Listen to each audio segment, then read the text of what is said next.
Hello बच्चों, आइए देखते हैं क्वेश्चन क्या कहता है। If a solid sphere disc and cylinder are roll down on an incline plane from the same height.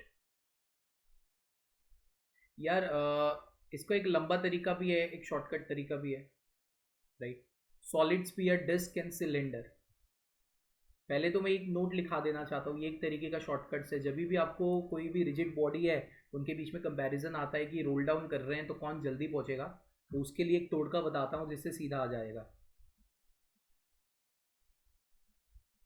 The radius of gyration less, speed will be more.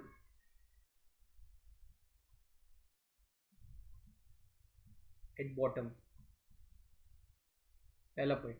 जिसकी radius of gyration, जिस rigid body की radius of gyration कम है, उसकी bottom पे आते आते आते आते स्पीड बहुत बढ़ जाएगी, राइट। तो इसका मतलब जिसकी रेडियस ऑफ गायरेशन लेस है, इट विल रीच फर्स्ट,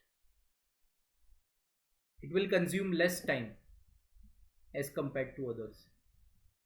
ठीक है ना, इसका लंबा तरीका भी कर सकते हो, राइट। क्या है लंबा तरीका? Velocity down the incline plane की ये फॉर्मूला है, राइट। यहां से दोनों की वेलोसिटीज कैलकुलेट कर सकते हो, तीनों की, राइट। फिर एसेलरेशन की मदद से तीनों के टाइम पीरियड भी कैलकुलेट कर सकते हो और कंपेयर कर सकते हो। लेकिन ये बहुत लंबा तरीका है, ये सीधा मैंने एक आसान तरीका बता दिया है। क्या? जिसकी रेडियस ऑफ गायरेशन कम है, फॉर्मूला को देखो, जिसकी रेडियस ऑफ गायरेशन कम है उसकी स्पीड बढ़ जाएगी, क्योंकि इन्वर्स रिलेशन। अब मैं सॉलिड स्पीयर की बात करता हूं तो उसका जो रेडियस ऑफ गायरेशन है ना, वो √2/5 ऑफ आर है for solid sphere, right. Second, disc की अगर मैं बात करता हूं तो उसका जो रेडियस ऑफ गायरेशन है, राइट, वो r/√2 के बराबर है।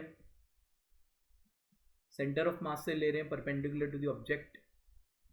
सिलेंडर की बात कर रहा हूं तो वो भी, फिलहाल मैं सॉलिड सिलेंडर ले रहा हूं तो वो भी r/√2 है, राइट। ठीक है ना, तो ये हो जाएगा आपका सिलेंडर। तो तीनों में से आप देखो, रेडियस ऑफ गायरेशन सबका छोटा किसका है? स्पीयर का है। तो इस फॉर्मूला के रिस्पेक्ट में जिसका रेडियस ऑफ गायरेशन छोटा, तो वो स्पीड ज़्यादा पकड़ता जाएगा, तरत तरत तरत वो सबसे तेजी से पहुंचेगा। Sphere will be the perfect answer for this specific question. Hope so you all understand this बच्चा जी। Thank you and all the best.